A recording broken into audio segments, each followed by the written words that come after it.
सुद्धा काही कार्यकर्ते, परंतु काही कारणास्तव काही वरेल त्या, काही खाली राहत्या, काही गडबड करत्या. मित्र मलाही 2 दिवस प्रश्न पडला आता कसं, पण आमचे नेते अंबादासदादा दानवे यांनी आदेश दिल्यानंतर आम्ही कुठेही मागे पुढे पाहत नाही राजकारणामध्ये. तुम्हालाही प्रश्न पडला असेल, तुम्हाला आमदाराच्या स्टेजवर कधी मुरलीला पुढे करता, कधी काय करता, परंतु मी जसा शिवसेनेमध्ये आलो तेव्हापासून आदरणीय चंद्रकांत खैरे आणि आमच्या नाही या खंडाळा गावातला एकही समाजाने सांगावं की आमच्यापर्यंत ते आले नाही, आमच्या लग्नाला आले नाही, आमच्या मैताला आले नाही, किंवा आमच्या या ठिकाणी सुखदुःखामध्ये ते कधी सहभागी झाले नाही. मित्र हो, मी कधीच जातीपातीचं राजकारण करणारा माणूस नाही. मला स्वर्गीय आपल्या गावचं खंडाळा भूषण असलेले स्वर्गीय नारायण बाबांनी 3 वेळेला मला मतदान केलेलं आहे आणि म्हणून स्वर्गीय बाबांचं या ठिकाणी आठवण काढणं या ठिकाणी मला वंचित वाटतं. बाबांचा मी अतिशय लाडका कार्यकर्ता त्यावेळेला होतो. मी कुठल्याही पॅनलमध्ये असलो तर बाबा सगळ्या सोसायटीच्या सदस्यांना बोलून घ्यायचे. कारभारी भाऊ शिंदे त्या काळामध्ये कायम सदस्य असायचे आणि हरिभाऊ शिंदे या ठिकाणी सोसायटीचे कायम ते सदस्य असायचे. सगळ्या सोसायटीच्या सदस्यांना बोलून घ्यायचे आणि ते सांगायचे हा संजय माझा फार लाडका आहे, याला सगळ्यांनी मतं द्यायचे, तो कुठल्या पॅनलमधून उभा आहे हे बघायचं नाही. आणि म्हणून इतकं मोठं प्रेम या ठिकाणी बाबांनी माझ्यावर केलं राहणार आहे आणि त्यामुळं कुठली सत्तेची मस्ती माझ्या डोक्यामध्ये जाणार नाही.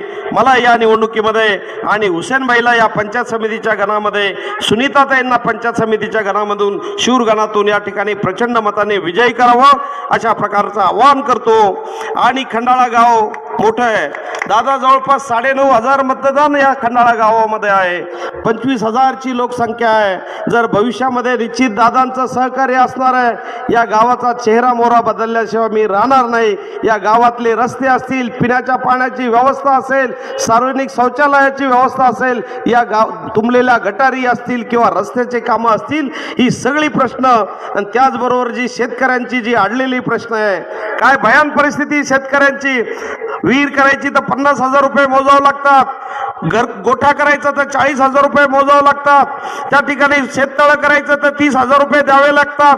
हे चाललंय काय? कशासाठी तुम्ही लोकप्रतिनिधी निवडून देतात? हेच कामं करण्यासाठी निवडून देतात का? आणि म्हणून हे चित्र एवढे पैसे देऊन सुद्धा ते रोजगार हमीचे पैसे तुमच्यापर्यंत मिळत नाही, मिळाले नाही. अनेकांची कामं झाली परंतु ते कामाचं पेमेंट अद्यापपर्यंत मिळालेलं नाही. आणि म्हणून हे सगळं चित्र बदलण्यासाठी माझी निशाणी या ठिकाणी मशाल आहे. जिल्हा उठल्या पडल्या मोदी असेल की फडणवीस असो, खोट. बहुत हो गई महंगाई की मार, अब की बार मोदी सरकार. कुठे गेली महंगाई? कुठे गेली महागाई? गोड तेल 150 रुपये, गॅस 1000 रुपये झाला, डाळी 150 रुपये झाल्या. आणि मग बहुत हो गई महंगाई की मार, अब की बार मोदी सरकार आणून 12-11 वर्षात झालं काय? मग काँग्रेसच्या राज्यात बरं होतं. काँग्रेसच्या राज्यात तरी 350 रुपयाला सिलेंडर होता, आता 1000 रुपयाला सिलेंडर झालं. आणि म्हणून ही भारतीय जनता पार्टी बहुत हो गई महंगाई की मार, अब की बार मोदी सरकार. शेतकऱ्यांसाठी विकास करणार, विकसित भारत. कुठला विकसित भारत आहे? आज शेतकऱ्याचं उभं पीक अतिवृष्टीनं आडवं झालं. कापूस बाजारात जाव तर 7,000 आणि 6,500 आणि 7,000 भाव आहे. मका बाजारात न्याव तर 1,500-1,600च्या वर नाही. कांदा बाजारात न्याव तर 1,000-1,200 रुपये. किती? 700-800, म्हणजे 7 रुपये किलो, 8 रुपये किलो. मुंबईत काय भाव माहिती आहे कांदा? 70 रुपये, 80 रुपये किलो. महापौर, 70 रुपये, 80 रुपये किलो कांदा मुंबईत आहे. माझा प्रश्नच आहे की जर 700 आणि 800 इथं खरेदी केला तर तिथं 7,000 आणि 8,000 जर होत असेल तर ग्राहकाला स्वस्त मिळतो का? मिळतो का?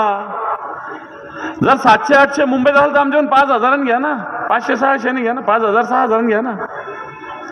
परंतु शेतमालाला भाव नाही. कापसाला नाही, मक्याला नाही, कांद्याला नाही, कोणत्याच शेतमालाला भाव नाही. आणि हे सांगणार आम्ही भारताला विकसित करू, कृषीप्रधान भारत. वल्लभभाई पटेलांचं नाव मिटवायचं आणि मोदीचं नाव द्यायचं स्टेडियमला, अशी तर भारतीय जनता पार्टी. वल्लभभाई पटेल मोठे आहे का मोदी मोठा?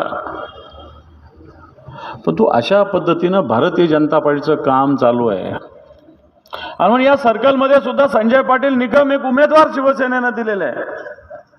मी मागच्या सभेत म्हटलं की सभेरे का बोला शाम को घर पे आया तो भूला थोडी होता है. बरोबर आहे का नाही? आता महापौरांनी सांगितलं मी उपतालुका प्रमुख होतो, संजय पाटील तालुका, पण मी जिल्हा प्रमुख होते सांगायला विसरलो. मी पण जिल्हा प्रमुख आहे ना. बरोबर आहे का नाही? आणि त्याच्यामुळं संघटनेत एक परिवार असतो. हा शिवसेनेमध्ये जी संघटनेची रचना, जो जो सोबत काम केला तो एकमेकाला कधी जीवनभर विसरत नसतो. कोणत्या का पदावर असत नाही, गावचा शाखा प्रमुख असत नाही. लावलं मग मराठा ओबीसी, मग ओबीसी मध्ये पण भांडणं लावणं, मायक्रो ओबीसी, मोठा ओबीसी.